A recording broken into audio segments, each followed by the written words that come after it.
विरोधी शब्द हम सब इन्हें हर दिन इस्तेमाल करते हैं, लेकिन क्या हमने कभी ये सोचा है कि ये जो सिंपल से जोड़े हैं, जैसे दिन और रात या बड़ा और छोटा, ये हमारी सोच को कैसे बनाते हैं? ये सिर्फ शब्द नहीं है, ये दुनिया को समझने के हमारे बेसिक टूल्स हैं। चलिए देखते हैं कैसे। तो सवाल ये है कि हम अपनी दुनिया को डिस्क्राइब कैसे करते हैं, किसी चीज को समझते कैसे हैं। ज्यादातर हम ऐसा करते हैं तुलना करके, कंपेयर करके, और विरोधी शब्द हमें इसी काम के लिए भाषा देते हैं। तो चलिए कुछ सबसे बुनियादी, सबसे बेसिक विरोधी शब्दों से शुरू करते हैं। वो शब्द जो हमारी फिजिकल दुनिया यानी हमारे आसपास की चीजों को डिस्क्राइब करते हैं। सबसे पहले बे और स्मॉल। शायद ये सबसे पहली तुलना है जो हम सीखते हैं। ये हमें सिर्फ एक हाथी और एक चींटी के बीच का फर्क समझने में ही मदद नहीं करता, बल्कि हमारे आसपास की हर चीज के स्केल को, उसके साइज को मापने में भी मदद करता है। अच्छा, साइज की तरह ही ऊंचाई भी एक जरूरी चीज है। टॉल और शॉर्ट, इसकी मदद से हम एक बहुत ऊंची बिल्डिंग की भव्यता और एक छोटे से पौधे की सादगी दोनों को समझ पाते हैं। ये सब बस नजरिए का खेल है। अब कुछ ऐसा जिसे हम सिर्फ देखते नहीं बल्कि महसूस करते हैं, हॉट और कोल्ड। गर्मियों की धूप की गर्मी से लेकर बर्फीली हवा की ठंड तक, ये जो पैमाना है ना, हमारे आराम और यहाँ तक कि हमारे जिंदा रहने के लिए भी बहुत जरूरी है। फिर आता है वेट और ड्राई। सोचिए, एक बारिश का दिन या फिर एक सूखा रेगिस्तान। ये एक छोटा सा फर्क पूरे माहौल और हमारे अनुभव को पूरी तरह से बदल देता है। और बनावट के बारे में क्या? यहाँ आते हैं हार्ड और सॉफ्ट। एक पत्थर की सख्ती और एक तकिए का नरम होना, ये हमें छूकर, मतलब स्पर्श के जरिए दुनिया को समझने में मदद करता है। अगला जोड़ा है क्लीन और डर्टी। ये सिर्फ साफ सफाई के बारे में नहीं है, ये व्यवस्था और अव्यवस्था के बारे में भी है। एक साफ सुथरे कमरे से लेकर कीचड़ भरे जूतों तक, ये हमारी हालत को बताता है। ये फिजिकल दुनिया की आखिरी जोड़ी, फुल और एम्प्टी, ये क्षमता और खालीपन की कहानी है। एक ग्लास भरा हो सकता है या खाली, सिंपल। ठीक है, तो हमने फिजिकल दुनिया को डिस्क्राइब करने वाले शब्द देख लिए। अब चलिए इन्हीं आइडियाज को समय, जगह और गति जैसी थोड़ी और एब्स्ट्रैक्ट चीजों पर लागू करके देखते हैं।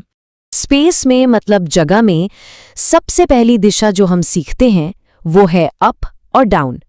ये ग्रेविटी जितना ही बेसिक है और ये हमें दुनिया में अपनी जगह को समझने में मदद करता है।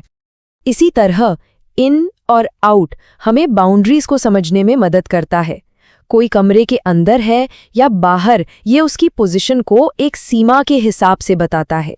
फिर दूरी का कॉन्सेप्ट आता है, नियर और फार। कोई चीज हमारी पहुंच में है और कोई चीज बहुत दूर। यही विरोध हमारी दुनिया के पैमाने को तय करता है। जब समय की बात आती है तो सबसे बड़ा विरोध है डे और नाइट। ये सिर्फ उजाले और अंधेरे का एक साइकिल नहीं है, बल्कि हमारी पूरी जिंदगी की लय, हमारे काम करने और आराम करने के तरीके को भी कंट्रोल करता है। और समय के अंदर ही हमारे पास है अर्ली और लेट। ये हमारी उम्मीदों से जुड़ा है। क्या हम समय पर हैं, जल्दी हैं या देर से हैं? ये हमारी अपॉइंटमेंट्स और डेडलाइंस को ऑर्गेनाइज करता है। अब बात करते हैं गति की, फास्ट और स्लो। एक चीते की रफ्तार से लेकर कछुए की धीमी चाल तक, ये हमें दुनिया की स्पीड को मापने और समझने में मदद करता है। ओपन और क्लोज, ये सिर्फ दरवाजों के बारे में नहीं है, ये मौकों के बारे में, बातचीत के बारे में और पहुंच के बारे में भी है। ये बताता है कि किसी चीज तक पहुंच है या नहीं। इस सेक्शन की आखिरी जोड़ी ओल्ड और न्यू, ये हमें समय के बीतने को दिखाता है। चाहे वो एक नई कार की चमक हो या एक पुरानी इमारत का इतिहास।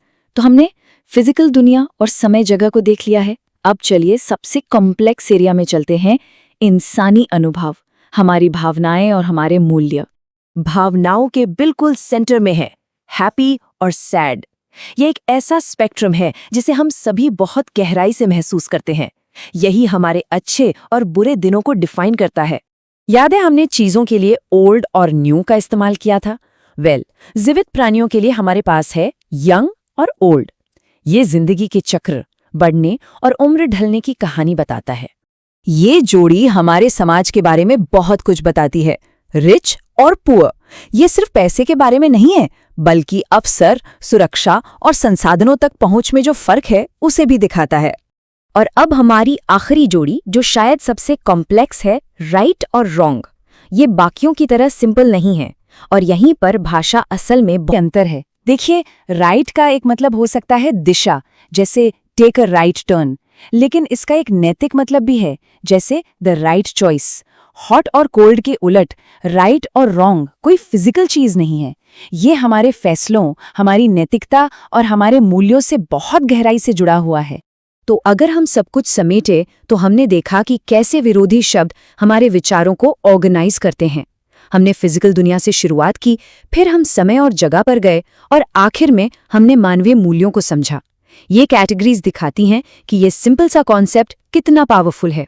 और ये हमें एक आखिरी बड़े सवाल पर लाता है, क्या हर चीज का एक विपरीत होता है?